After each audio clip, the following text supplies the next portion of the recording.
All right, guys, welcome in here to Slaughterhouse Sports.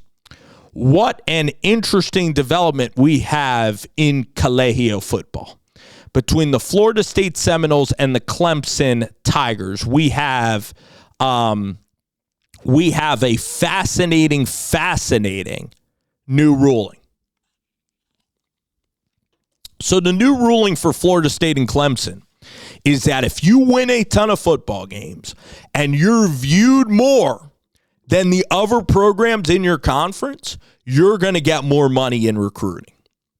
And guys, that is fascinating on several levels, because now it's motivating you and your fans to watch the football that is being played. And it's motivating everybody in your town to watch, because the more that you watch, the more money that you donate to your football program, but the better ratings that you get, the more money will be allocated to your specific program. So it's really going to motivate a lot of smack talk. It's going to motivate a lot of tactics. If I'm a coach at Wake Forest, I might be looking to go out there and have famous alumni like Chris Paul and I guess Tim Duncan. I would want them to go out there and, I would want them to go and, help out the football team. In some way, get more eyeballs on the sport. If Wake Forest is playing against Duke, why don't you have some bulletin board material like Duke and Manny Diaz, these guys can't come down to Winston-Salem and beat us. If we're going to put on a show, you guys better watch us against Duke. So even if you do lose the game, if you have a lot of viewership, it's really going to add to a benefit in terms of your future recruiting, because somehow the ratings are going to be calculated in a way which is going to divvy up the revenue that is made by the conference.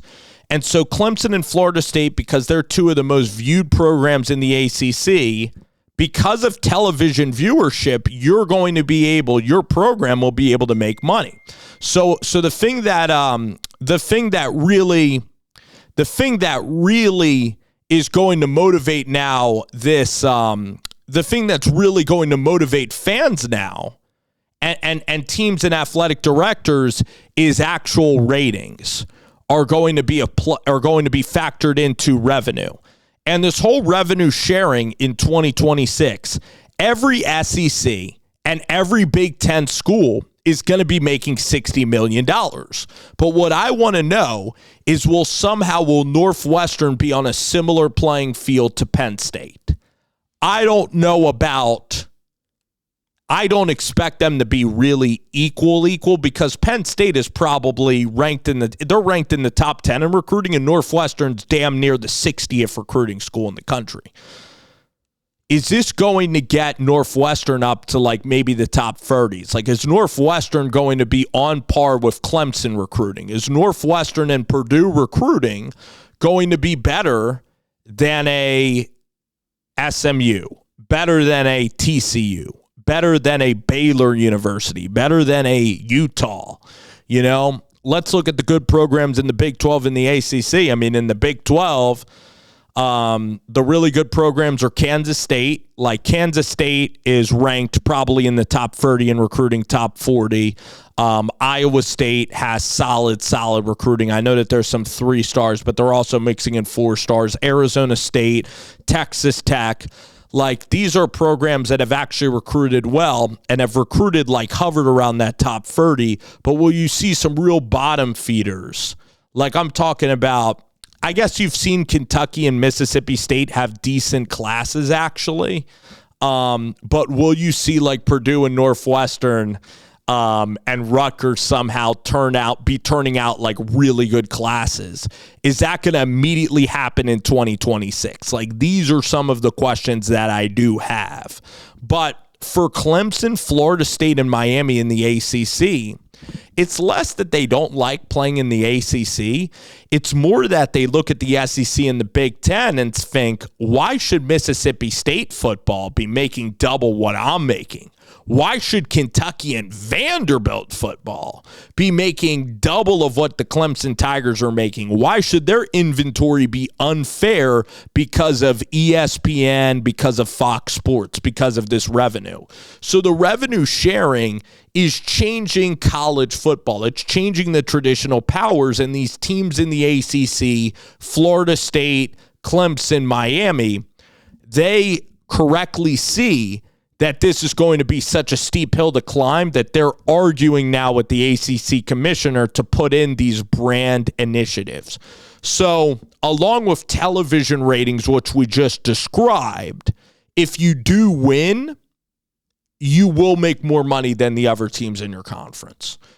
So I like this. I like that there's a little bit of, that every school is not completely making the exact same amount of money. And guess what? If you're at a Virginia University, like if you are, who's the Clemson offensive coordinator that is now the head coach of the Virginia Cavaliers? Tony Elliott. So if he wants to make similar money to Miami, he better get a famous football player. Like, he better try to bring in Carson Beck and Carson Beck's famous girlfriend, right? Like, if you have a TikTok star that's out there, like, you're going to be recruiting that person or that player, even if they're not great at football, because you have to draw eyeballs to your team.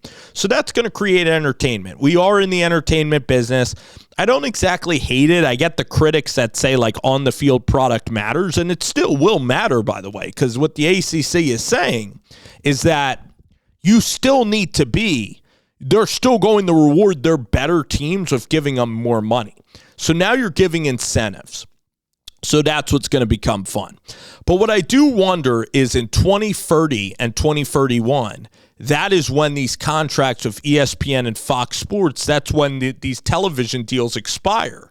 And that'll be kind of another volcanic eruption. Like a couple of years ago in 2022 and 2023, respectively, we had the Texas Longhorns and the Oklahoma Sooners go to the SEC, and that really changed college sports forever.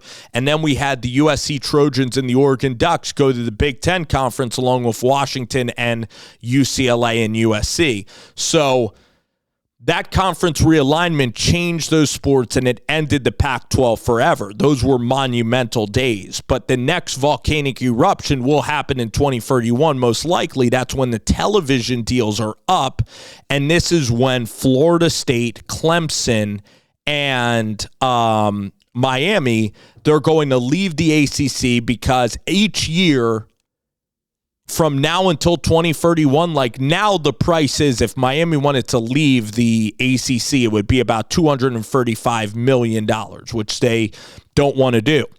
But in 2031, the price to leave the ACC is much less. It's around $65 to $70 million. So in 2031, the sport is going to become probably like college. It's going to become the NFC and the AFC. We're going to have Clemson then and Florida State end up leaving the ACC. What I really wonder is your schools like Mississippi State, your schools like Missouri, all right, your schools in the SEC, your schools like Purdue and Northwestern. Is there going to be something in the Big Ten and the SEC where Ohio State is going to argue, why are we making the same amount of money as Northwestern when our games are quadruple or 10 times as watched as Northwestern Maryland? I bet Penn State and Ohio State could get together and bully their way into making more revenue, kind of just like Miami, kind of like how Clemson and Florida State did. So what's interesting about 2031 is that if the ACC completely dissolves and the ACC, crazy enough, has Stanford and Cal in the ACC, what could end up happening is that you could have schools in the Big 12 like Arizona and Arizona State reach out and say to Stanford and Cal, hey guys, I know that you guys don't have a home now. Do you want to kind of rekindle the magic of the Pac-12? And then somehow you could have Oregon State, you can have Stanford, you can have Cal, you can have Arizona State and Arizona somehow reconnect as members together of a conference. All right? If the ACC dissolves and suddenly Cincinnati and West Virginia are in the Big 12 and Pittsburgh is left without a home, Pittsburgh and maybe Syracuse, could you imagine if the old Big East, which is Syracuse, actually matches with West Virginia and actually matches with Cincinnati again? How much fun that regional rivalry could actually become realistic. I know that this is so terrible, like the unfairness of the SEC compared to Clemson and Florida State. Like, it should absolutely make Florida State fans, Miami fans livid, because you guys are used to being able to compete with your rivals. Like, Miami fans should not look at the Florida Gators as unobtainable and as a recruiting outfit that is completely unfair. All right, the Georgia Tech Yellow Jackets should not have to look at Georgia and say we should never be able to compete with Georgia, because for the last 30 years, there's been plenty of years where Georgia Tech has been competitive with the University of Georgia. So I don't like the disparity in conferences. However, what I really do miss about college football is I don't even mind the NIL piece. I don't mind this ratings piece, really. It makes it interesting, personally, as a viewer and as a fan. And even the fans donating to the collectives make it really competitive. It gets the players paid, and it also gives fans more power to influence where players go. And I think that that's all I think that for the most part can be a good thing. All right. Now, I guess you could say it's negative if, you get bidding wars and players are leaving their teams mid-spring. I understand the downsides of it. I do. But what really has tilted the sport and made it unrecognizable is the Virginia Tech Hokies going out to play Stanford in the middle of October. That doesn't make any sense to me. Or Arizona going to Cincinnati in the middle of September or October for football. That does not really compute or make sense. So I wonder if the SEC and the Big Ten just become two super leagues. That leaves the ACC and the Big 12 in the exact same boat. The ACC and the Big 12 can merge to create their own league as well, and they can even involve some group of fives. Like, you can even have Tulane, you can have Boise, you have UNLV, like you have solid group of fives also be under the umbrella of the ACC and the Big 12. So I kind of am rooting for the ACC and the Big 12 because they're kind of the underdog. They're the little guy. They're not Greg Sankey. They're not Tony Petitti. So I'm rooting. I really love the ACC and the Big 12. Like, it's real. It's 2 and 3 star players, college football. A lot of these guys won't be playing in the NFL. The coaches, for the most part, stay pretty loyal to the programs. The players do stay in these. I mean, I know that they'll some of them do go up to the SEC and the Big Ten levels, but you do see a lot of more loyalty and the rivalries in the Big 12. I will stay in the state of Texas. Like, you still have Texas playing against, you still have Texas Tech Baylor. You still have TCU. You still have TCU playing against Houston. You have Houston playing against Texas Tech. You have Arizona going to Texas Tech. Like, that's kind of regional. Arizona State going to Baylor or Texas. Like, Arizona and Texas are only a couple of states away. You have Kansas State playing Kansas. So you still have that rivalry. You still have Iowa State. So the Big 12 to me is one of my favorite leagues. It's kind of like the Heartland's Conference, where the SEC and the Big Ten are almost like professionalized football. So I'm rooting for ACC and Big 12 and the group of fives to come together and create their own product of football. And then as fans, we will have, I guess, a couple of subdivisions. We'll probably have Division I and then Division 1B for football. All right. And then maybe for basketball, you know how Notre Dame is in the ACC for basketball? For basketball, maybe it'll just be kind of a different world. So I wonder how that's going to work. Something to also monitor is, I wonder if you are Mississippi State, and this year Jeff Lebby, it was a miserable, miserable season. But again, it wasn't Jeff Lebby's fault because you're playing a gauntlet of a schedule. I wonder if Mississippi State, if they continue to struggle mightily in the SEC, is there a world in which Mississippi State and even Kentucky football, is there a world in which they would ever want to join a Big 12 or an ACC? And I know that they don't want to hear it, but is there ever a world in which they want to go compete at a level in which they can have like 8-4s or 9-3 seasons? All right. If for some reason Arkansas, what I would like is for Arkansas to go back to the Big 12 with Missouri. From a viewer's perspective, that would be a ton of fun. Now, Arkansas and Missouri are pridefully going to say, we're in the SEC now. You know, we can go out and beat Alabama, and we can take LSU and all these schools. We are there. We're very close with them. And some years you are. But in the grand scheme of things, they haven't really been competitive in the SEC. So I wonder if in 2031, the regionality is going to become closer. That is the big picture point of view. And then I'm curious, too. There's so much curiosity with these moves and with this offseason. What is going to happen, guys?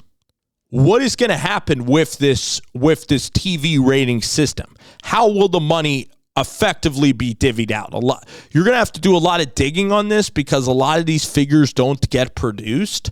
But again, like, how funny would it be if a team like, let's just say Wake Forest really struggled this year, but one of their running backs or one of their wide receivers was a popular social media phenomenon? And what happens then if their games do get big time ratings? What would then happen with the money and resources given over then for that year? And could Wake Forest actually be making more money than, say, a Miami, even though Miami could win a ton more games? So that's what you maybe have to entertain, is that entertainment, television ratings, guys, it's become a massive, massive part now of the ACC.